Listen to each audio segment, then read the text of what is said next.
Hello internet, and today's video is going to be another book opinion, those videos in which I tell you my opinion on a book. Today's book is going to be His Majesty's Dragon by Naomi Novik. So this is a whole book about dragons. It was recommended to me by one of you guys in the comments. You guys are great. I actually really love this book. I like books where dragons are respected characters that grow and develop because dragons are awesome. I really like this book. I did see some problems in it, but let's just get into what this book is about. This book is about dragons. It takes place in a Napoleonic War.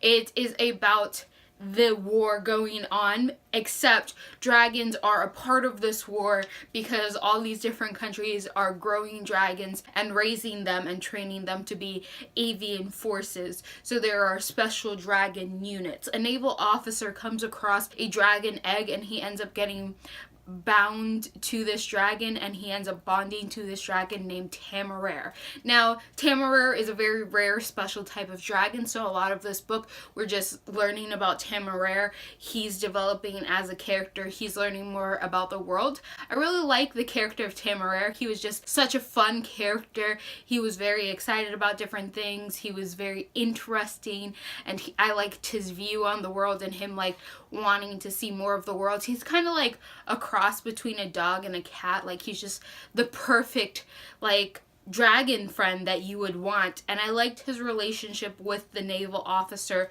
who was like his partner in flight, because they were very different sort of people, but somehow they came together and ended up being really good friends and depending on each other. So in this world, I really like this development of dragons as a part of this avian force that people have. I like seeing how this avian force worked and how this sort of military operation worked. I like seeing the sort of relationships that people would have with their dragons, especially this naval officer with Temeraire, but also how he would feel about other dragons in the vicinity, and us seeing other dragon riders and their dragons, and just seeing the opinion that people have about dragons in general.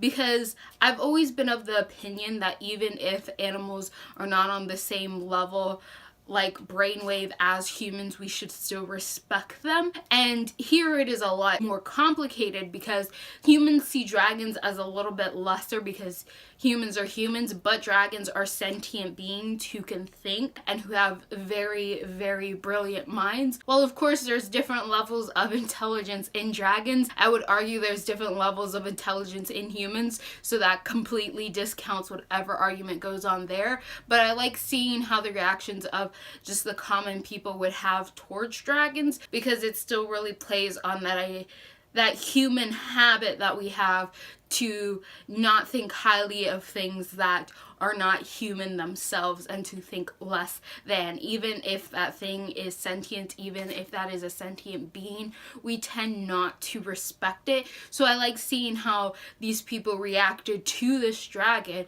who was a very intelligent person, who was very curious, who was very knowledgeable, and how they would kind of feel about these dragons and having to fight alongside of them. Well, I did like the relationship of Temeraire and his naval officer, and the relationship that we get to see of the other dragons and the different types of dragons. The action that goes on in this book was like second rate for me. It wasn't really that fun or entertaining. I mainly went into this book just so that I could learn more about the characters and how their character interactions went. But when it got more into the war aspect of using these dragons in flight for these like different formations and stuff and these little different battles, I was kind of spacing out a lot of it. I think for me, this would have been better taken if it was a visual thing I could have seen. But the writing for these battle scenes really didn't capture me. So I kept tending to space out on them, and I wasn't very like entertained. They weren't bad or anything. I just wasn't taking much from them or much entertainment from these battle scenes. But when it came to these one-on-one characters, when it came to these character relationships, I was there for that. So Overall, I think this is a really good book. While personally, I didn't take much out of the battle scenes and was much more appreciative of having this sentient dragon character who is respected and his bond with his partner being grown and seeing this friendship grow between dragon and man. I think this would be a fun book for anyone to read. So if you really like dragons, I would suggest this book. I definitely think the better value part of this book is just watching these dragons and watching their treatment. And I hope that in the future I'll get to see more books in which dragons are characters that are respected and integrated into the story rather than just being villains that you have to go and fight and slay, because dragons are really fun characters. Also, I would like to add like this little note of like information just in case. So you know how we say the phrase bookworm and most people think of like a little teeny earthworm? Worm originally referred to dragons. So worm was a way that they used to, in like older forms of English, refer to dragons. So when you say bookworm, think more dragon, which makes me laugh when you see like book dragon sort of memorabilia and merch, because if you think about it and you know like the history of the word worm, bookworm already means book dragon, and it doesn't mean that you're an earthworm in books. It means you're a dragon hoarding books, which makes a whole lot more sense when you think about it, because bookworms tend to hoard books like dragons tend to hoard treasure. So just a little information for you, little fact about language, that worm refers to, in its original connotation, referred to a species of dragon and referred to the mythical being dragon.